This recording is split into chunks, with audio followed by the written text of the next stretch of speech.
وقال تعالى في موضع آخر خذ من أموالهم صدقة تطهرهم وتزكيهم بها وصل عليهم إن صلاتك سكن لهم والله سميع عليم۔ بزرگوں، دوستو، ملت اسلامیہ کے نوجوانوں، اسلامی ماؤں اور بہنوں، رمضان کی مبارک مہینے کی 8ویں تاریخ سے ہم اور آپ گزر رہے ہیں۔ جب جب رمضان کا یہ مبارک مہینہ ہم پر اپنا سایہ ڈالتا ہے، تب تب مسلم سماج میں بہت ساری تبدیلیاں دکھتی ہیں۔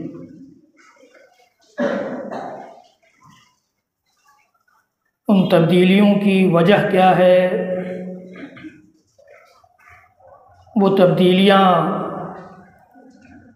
ہمارے اندر جو پیدا ہوتی ہیں وہ رب کائنات کو خوش کرنے کے لیے ہوتی ہیں یا سماج کا ڈر ستاتا ہے اس لیے ہوتی ہیں، یہ اللہ بہتر جانتا ہے، میں کسی کی نیت پر حملہ نہیں کر سکتا۔ لیکن حالات یہ بتاتے ہیں کہ جیسے ہی عید کا چاند نظر آیا، ویسے ہی جیسے کسی نے مین سوئچ آف کر دیا اور عبادتوں کا سلسلہ کٹ گیا، ختم ہو گیا۔ یہ اس بات کی دلیل ہے کہ خلوص کی کہیں نہ کہیں کمی ہے ہمارے دل و دماغ میں، ہمارے اعمال میں، ہماری نیکیوں میں کہیں پانی مر رہا۔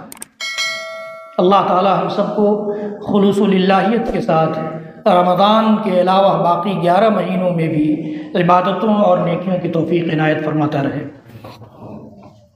جب رمضان آتا ہے تو ایک چیز اور بھی دیکھنے کو ملتی ہے کہ زکوٰۃ کا ہوڑ مچتا ہے۔ زکوٰۃ وصولنے والے لائن لگا لیتے ہیں اور زکوٰۃ دینے والے بھی لائن لگائے رہتے ہیں۔ زکوٰۃ ہے کیا چیز، اس کو آج ہم لوگ سمجھیں گے۔ زکوٰۃ ایک عربی ورڈ ہے، عربی لفظ ہے جس کے معنی ہوتا ہے صاف کرنا، پاک بنانا، اور اضافہ کرنا بھی معنی تو بڑھوتری کرنا۔ یہ تو اس کا لغوی معنی ہے، جب ڈکشنری الٹیں گے تو یہ معنی آپ کو پتہ چلے گا، دکھے گا۔ لیکن قرآنی آیات اور نبی اکرم صلی اللہ علیہ وسلم کی احادیث کو سامنے رکھتے ہوئے اس کا جو ڈیفینیشن کیا گیا، جو تعریف کی گئی، وہ یہ کہ ہر اس مال پر جو نصاب تک پہنچ جائے، نصاب کیا ہے یہ بھی میں بتاؤں گا، نصاب تک پہنچ جائے اور اس پر سال گزر جائے، تو اس میں اللہ تعالیٰ نے جو 2.5% ہم پر مال نکال دینا غریبوں کے لیے، مسکینوں کے لیے، یتیموں کے لیے، اور وہ جہاں جہاں خرچ کی جائیں گی وہ بھی بتاؤں گا میں، تو وہ اس نکال دینے کو زکوٰۃ کہا جاتا ہے۔ اس لیے کہ وہ حصہ نکال دینے کے بعد ہم اپنے مال کو صاف کر لے جاتے ہیں، اپنے دل و دماغ کو بھی پاکیزہ بنا لے جاتے ہیں۔ اللہ تعالیٰ بھی ہمارے مال کو صاف ستھرا کر دیتا ہے اس کے ذریعے، اور ہمارے دلوں کو بھی پاکیزہ کر دیتا ہے، اس لیے اس کو زکوٰۃ کہا ہے۔ ایک دوسری آیت میں اللہ تعالیٰ نے فرمایا خذ من اموالہم صدقۃ تطہرہم بہا وتزکیہم، کہا کہ ان کے مال میں سے صدقہ وصولو۔ صدقہ زکوٰۃ کو بھی قرآن نے کہا ہے، اور زکوٰۃ کو صدقہ یا صدقہ اس لیے کہا گیا ہے کہ اس میں زکوٰۃ نکالنے والا اپنے ایمان کو سچ ثابت کر دکھاتا ہے، اور صدقہ یہ صدق سے بنا ہے، صدق کے معنی ہوتا ہے سچائی، اس لیے اس کو صدقہ کہا جاتا ہے۔ تو اللہ تعالیٰ نے کہا خذ من اموالہم صدقہ، اے نبی آپ ان کے مال میں سے صدقہ لیجئے۔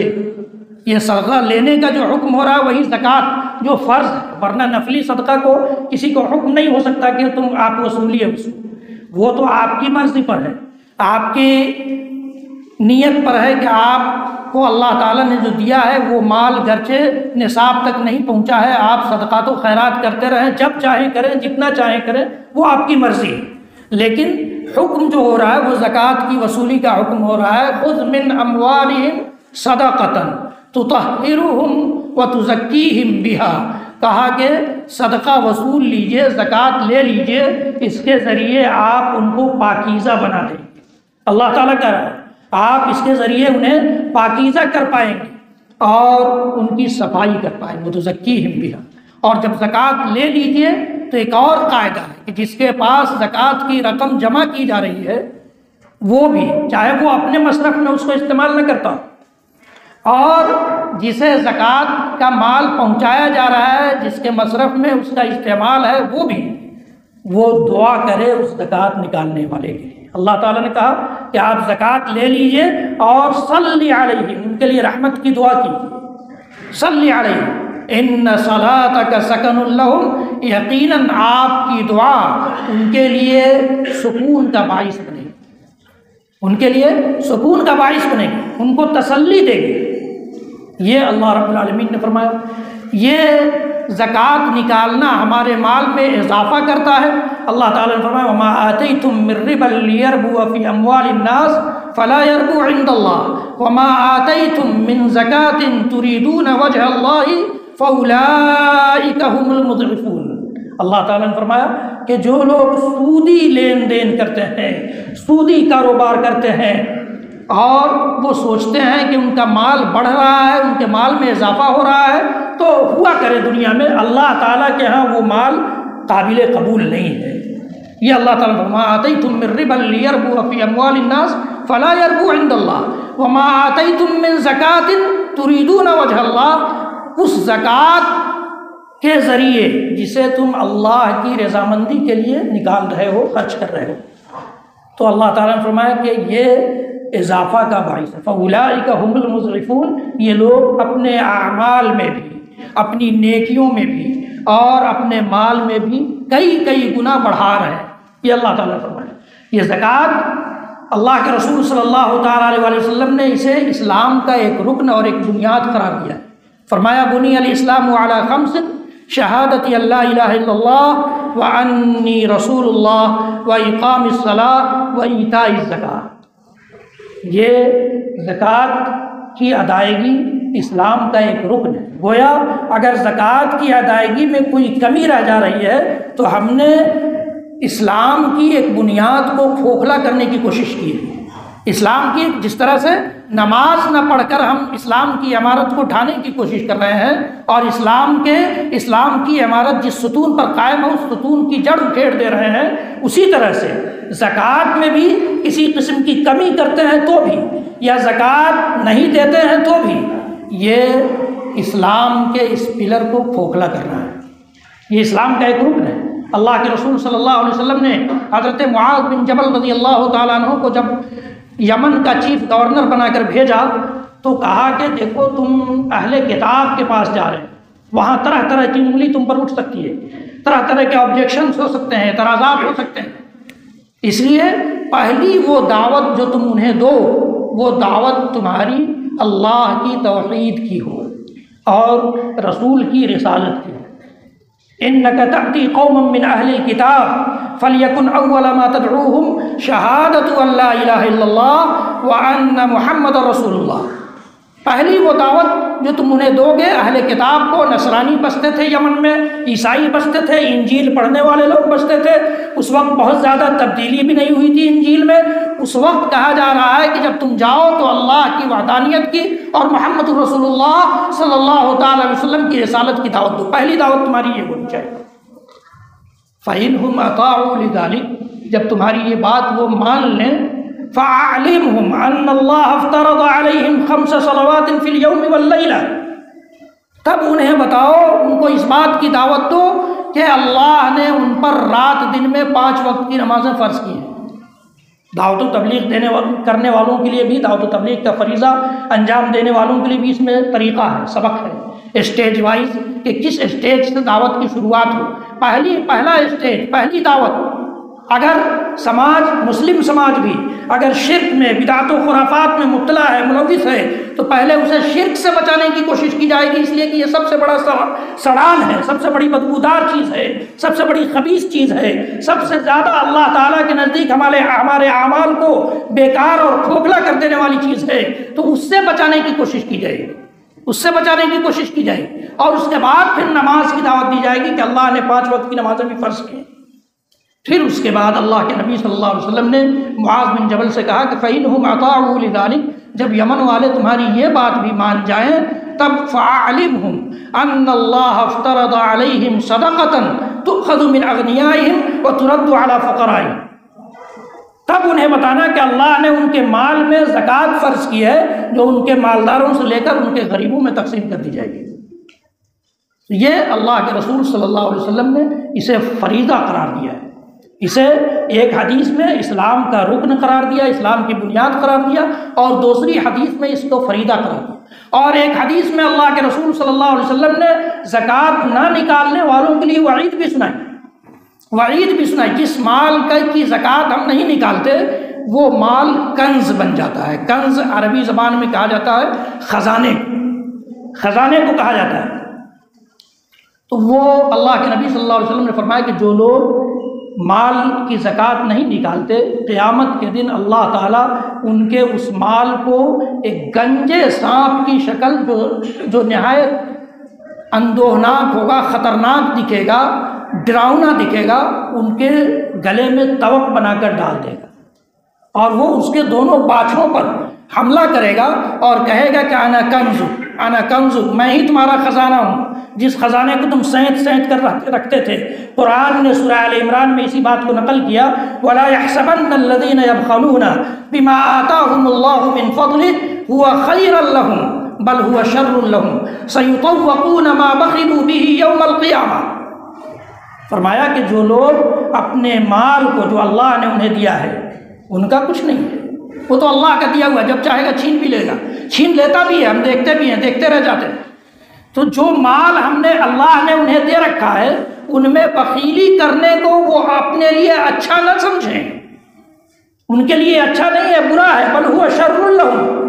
کیسے برا ہے؟ سیطوقون ما بخلوا به یوم القیامہ، جس چیز کو وہ بخیلی کر کے جمع کر کے رکھتے ہیں، وہ چیز کل قیامت کے دن ان کی گردن کا طوق بنا دی جائے گی۔ یہ اللہ تعالیٰ نے بھی فرمایا۔ اللہ رب العالمین نے ایک دوسرے مقام پر فرمایا فویل للمشرکین الذین لا یؤتون الزکاۃ، ان مشرکوں کے لیے ویل ہے، خرابی ہے، یا جہنم کا ویل نامی گڈھا ہے جو زکوٰۃ نہیں دیتے۔ الذین لا یؤتون الزکاۃ وہم بالآخرۃ ہم کافرون، اور آخرت کا انکار بھی کرتے ہیں۔ یہ اللہ تعالیٰ نے نبی اکرم صلی اللہ علیہ وسلم کے ذریعے بھی اور قرآن پاک میں بھی اس بات کو واضح کر دیا کہ زکوٰۃ نہ دینے والوں کے لیے کیا وعید ہے۔ ایک مقام پر اللہ رب العالمین نے فرمایا کہ والذین یکنزون الذهب والفضة ولا ينفقونها في سبيل الله فبشرهم بعذاب أليم، جو لوگ سونا چاندی خزانہ بنا کر رکھتے ہیں، اللہ کے راستے میں اس میں سے خرچ نہیں کرتے، تو انہیں دردناک عذاب کی خوشخبری سنا دو۔ اللہ تعالیٰ نے اسے خوشخبری کا نام دیا ہے، اس لیے کہ وہ مال وہ اچھا سمجھ کر اپنے پاس رکھتے ہیں، وہ مال کے جمع کرنے کو اچھا سمجھتے ہیں، اس لیے اللہ تعالیٰ نے کہا کہ بدلے میں اچھا ہی عذاب انہیں ملے گا، دردناک عذاب ملے گا۔ یوم یحمى علیہا فی نار جہنم، اس کنز پر، اس خزانے پر، اس سونا چاندی کی اس دولت پر اللہ تعالیٰ جہنم کی آگ کو گرم کرے گا۔ فی نار جہنم فتکوی بہا جباہہم، ان کی پیشانیوں کو اس سے داغے گا، وجنوبہم، ان کے پہلوؤں کو داغے گا، وظہورہم، ان کی پیٹھوں کو داغے گا۔ یہ اللہ تعالیٰ نے فرمایا، اور کہے گا، اللہ کے فرشتے کہیں گے ھذا ما کنزتم لانفسکم، یہی وہ چیز ہے جس کو تم نے خزانہ بنا کر رکھا تھا، فذوقوا ما کنتم تکنزون، تو جس کو خزانہ بنا کر رکھے تھے اس کا مزہ آپ چکھو، اس کا مزہ وہ تمہارے ہاتھ تو آیا نہیں، دنیا میں پھر تمہارے ورثہ نے، وارثین نے اسے بانٹ لیا، تقسیم کر لیا، اور پھر اس نے کس چیز پر خرچ کیا؟ زناکاری میں خرچ کیا، شراب نوشی میں خرچ کیا، جوا بازی میں خرچ کیا، یہ تمہیں پتہ بھی نہیں ہے، لیکن سزا تم آج بھگتو، اس کا مزہ آج لو، فذوقوا ما کنتم تکنزون۔ یہ قرآن نے نقل کیا سورہ توبہ میں۔ تو یہ اس طرح کی بے شمار آیتیں اور نبی اکرم صلی اللہ علیہ وسلم کی احادیث ہمیں بتاتی ہیں کہ زکوٰۃ ایک طرف ایک فریضہ ہے، اور دوسری جانب یہ اسلام کا ایک رکن ہے، اور تیسری جانب اس کے نہ ادا کرنے پر اللہ تعالیٰ کے ہاں بڑی وعید ہے، بڑی وعید ہے۔ میں نے زکوٰۃ کے ڈیفینیشن میں آپ کو بتایا کہ سال گزر جائے تو زکوٰۃ فرض ہو جاتی ہے۔ مثال کے طور پر کسی آدمی نے محرم میں کسی کا مال نصاب کو پہنچ گیا، تو اب وہ محرم جب اگلا آئے گا تو اس کی زکوٰۃ اس پر فرض ہو گئی۔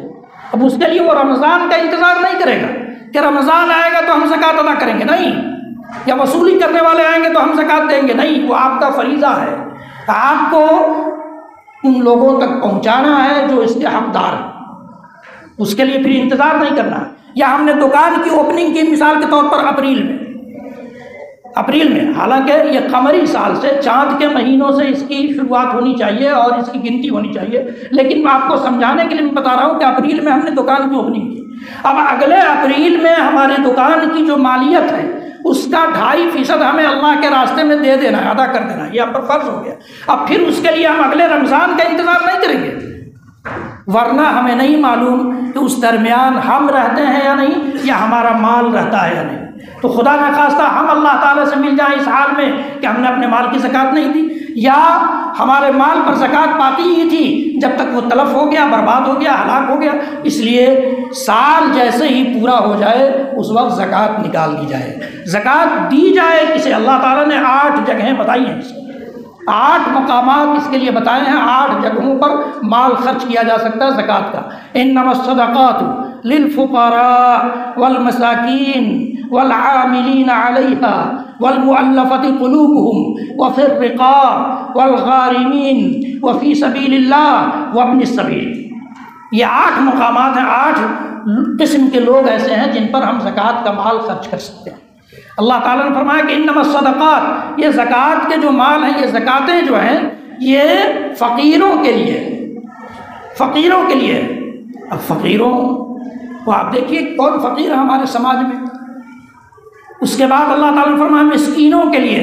مسکینوں کی ایک جگہ تعریف بھی کی اللہ تعالیٰ نے، تعریف کا مطلب ڈیفینیشن، تعریف کی، کہا کہ یہ وہ لوگ ہیں کہ لا يسألون الناس الحافا، لا يسألون الناس الحافا، ان کی عزت نفس، ان کی خودداری انہیں لوگوں سے سوال نہیں کرنے دیتی، وہ مانگ نہیں سکتے ہیں آپ سے۔ ہمیں سماج کو، صاحب نصاب کو، زکوٰۃ اور صدقات و خیرات کرنے والوں کو پہچاننا ہے کہ کسے دیا جا سکتا ہے، کون ضرورت مند ہو سکتا ہے، کس کی آمدنی ایسی ہے کہ وہ اس کا سال بھر یا اس کے گھریلو زندگی میں پریشانیاں آتی رہتی ہوں گی، وہ ہمیں اور آپ کو پڑھنا ہے۔ اور انسان جب ایمان کی روشنی سے دیکھتا ہے تو ساری چیزیں نظر آتی ہیں۔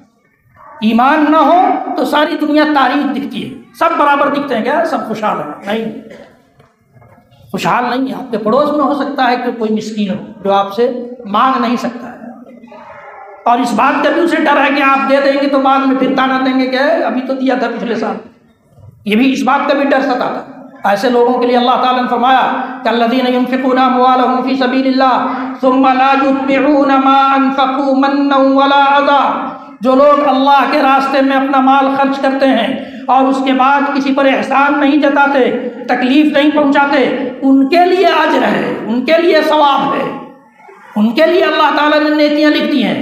اور کوئی احسان جتاتا ہے کہ ہم نے تمہیں دیا تھا، یا فلاں کو تو ہم نے دیا تھا اور دیکھیے ہمارے ہی خلاف بول رہا ہے، یا کوئی اور تکلیف کی بات بول دیتا ہے، تو اللہ تعالیٰ نے فرمایا قول معروف ومغفرۃ خیر من صدقہ یتبعها اذی، اس تکلیف پہنچائی جانے والے صدقے سے یا زکوٰۃ سے یا خیرات سے زیادہ بہتر ہے کہ آپ اس سے اچھی بات کر لیں۔ اللہ تعالیٰ کہہ رہا ہے قول معروف ومغفرۃ، یا اسے معاف کر دیں، یہ زیادہ بہتر ہے۔ میں یہ کہہ رہا تھا کہ فقیروں کے لیے، مسکینوں کے لیے، والعاملین علیہا، اور اسلامی حکومت کے نظام اور سسٹم کے تحت زکوٰۃ کی وصولی کے لیے جو محصلین، وصول کرنے والے مقرر کیے جائیں، ان کی سیلری پر بھی خرچ کر سکتی ہے اسلامی حکومت، اسلامی حکومت اس پر بھی خرچ کر سکتی ہے۔ والعاملین علیہا والمؤلفۃ قلوبہم، اور ایسے لوگ جو اسلام میں نئے نئے داخل ہوئے ہیں، یا اسلام میں داخل ہونے کی ان کی امید ہے، تو ایسے لوگوں پر بھی خرچ کرنا چاہیے تاکہ اسلام کی اچھائیاں وہاں تک پہنچے، اسلام کی خیر خواہی جو اسلام نے سکھلائی ہے، ہمدردی جو اسلام نے سکھلائی ہے، وہ ان تک پہنچے۔ والمؤلفۃ قلوبہم، تالیف قلب کی خاطر، ان کے دل میں اسلام کی محبت ڈالنے کی خاطر، ان کے دل میں اسلام کی خوبصورتیاں اور اسلام کی یہ اچھائیاں داخل کرنے کی خاطر ان پر خرچ کیا جائے۔ والمؤلفۃ قلوبہم وفی الرقاب، اور مسلمان قیدی کہیں قید ہیں اور ان کو نکالنے کے لیے، آزاد کرانے کے لیے مال خرچ کرنے کی ضرورت پڑ رہی ہے، تو وہاں زکوٰۃ کا مال خرچ کیا جاتا ہے۔ والغارمین، اور فرمایا اللہ تعالیٰ نے کہ قرض دار، جن کے قرضے کی ادائیگی کی کوئی شکل نہیں بن پا رہی، اور جس سے قرضہ لیا وہ چڑھا بھی ہوا ہے، تو ایسی حالت میں اس کے قرضے کی ادائیگی کے لیے زکوٰۃ کی رقم سے کی جا سکتی ہے۔ وفی سبیل اللہ، اللہ کے راستے میں اللہ کے لیے، اللہ کے دین کی سربلندی کے لیے لڑائی ہو رہی ہے، جہاد ہو رہا ہے، تو وہاں خرچ کیا جا سکتا ہے۔ وابن السبیل، اور ایسا مسافر جو راستے میں جس کا سب کچھ لٹ جائے، سب کچھ برباد ہو جائے، چاہے وہ گھر پر بڑا خوشحال ہو، تو اس پر بھی زکوٰۃ کے مال کے ذریعے اس کی بھی مدد کی جا سکتی ہے۔ یہ 8 جگہیں ہیں جہاں اللہ رب العالمین نے ہمیں زکوٰۃ کا مال خرچ کرنے کی اجازت دی ہے۔ اب ہمیں فیصلہ کرنا ہے کہ ہم کہاں خرچ کریں، کہاں خرچ کریں۔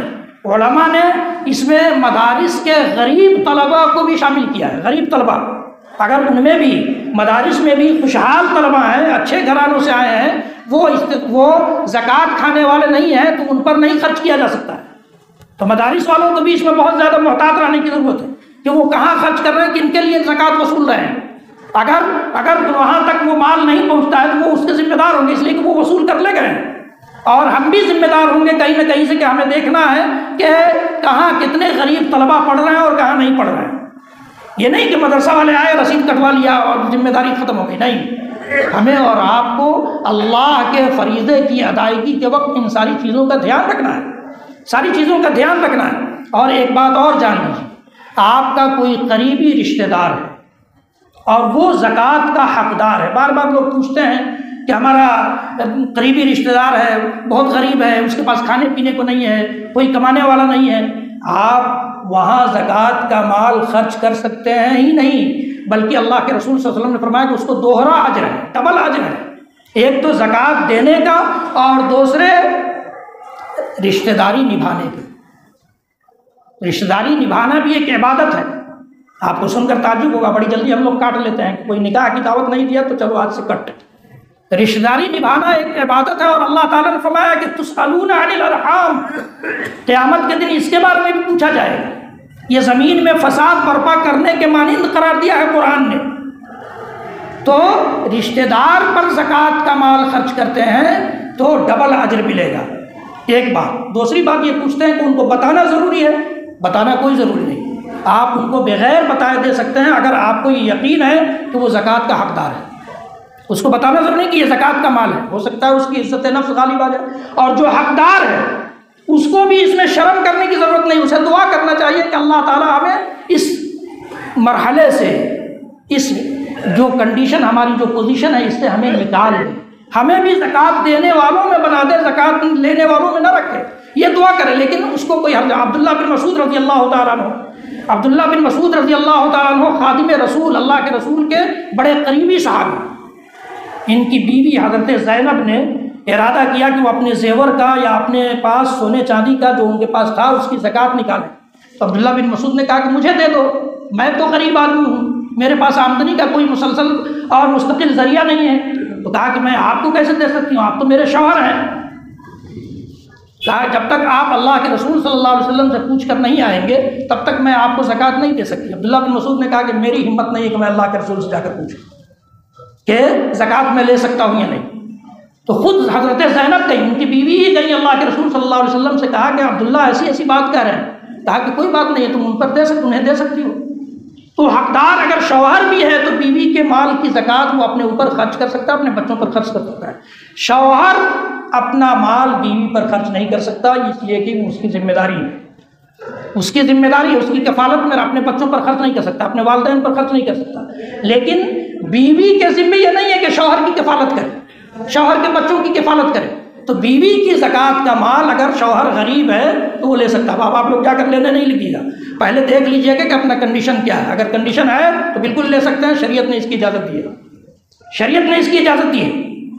تو یہ چند باتیں زکوٰۃ سے متعلق تھیں، بڑا اہم فریضہ ہے یہ، اور اس پر بات ہمیشہ ہونی چاہیے۔ جمعے کا خطبہ بہت مختصر ہوتا ہے اس کے لیے، ورنہ اس پر 2-2 3 گھنٹے کا ڈسکشن ہو سکتا ہے، سوال و جواب ہو سکتا ہے، طرح طرح کے سوال اس میں آتے ہیں۔ جو اہم سوالات عام طور سے رمضان میں لوگ پوچھتے تھے ان کو میں نے آپ کو بتایا کہ غریبوں پر، یہ رشتہ داروں پر خرچ کیا جا سکتا ہے یا نہیں، بتانا ضروری ہے یا نہیں، اس طرح کی باتیں لوگ پوچھتے ہیں، یا اس طرح سے تجارت کے مال کے بارے میں پوچھتے ہیں۔ میں نے بتایا کہ تجارت کے مال کا نصاب اسی وقت ہوتا ہے جب سال پورا ہو جائے، سال پورا ہوا آپ سارے مال کا اندازہ کیجئے اور اس پر 2.5% نکال لیجیے، تو 2.5% زکوٰۃ نکالنا ہے۔ اسی طرح سے غلہ جو پیدا ہوتا ہے، غلہ کے بارے میں عام طور سے نہیں بتایا جاتا، غلہ جو پیدا ہوتا ہے اس میں تقریباً 6.5-7 کنٹل، 5 وسق کا لفظ آیا، لیس ما دون من 5 اوسق صدقہ۔ اللہ کے رسول صلی اللہ علیہ وسلم نے فرمایا کہ 5 وسق سے کم اگر غلہ پیدا ہوا ہے تو اس میں زکوٰۃ نہیں ہے، 5 وسق سے کم اگر غلہ پیدا ہوا ہے تو اس میں زکوٰۃ نہیں ہے۔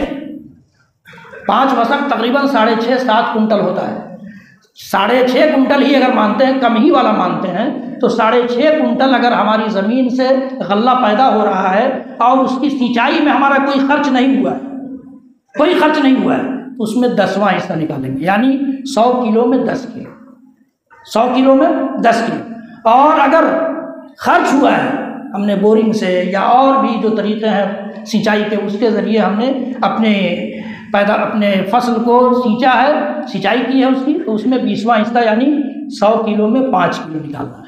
یہ غلے سے متعلق۔ جانوروں پر بھی زکوٰۃ کا طریقہ اللہ کے رسول نے بتایا، لیکن اپنے ہاں جانوروں کا بہت زیادہ پالنے کا رواج نہیں ہے، اس لیے اس کو بہت زیادہ ڈیٹیل کی اس کی ضرورت نہیں ہے۔ زکوٰۃ پر انشاءاللہ فولڈر بھی آنے والا ہے، تو آپ کو ہو سکتا ہے اگلے جمعہ میں مل جائے، تو اس میں ڈیٹیل پورا رہے گا۔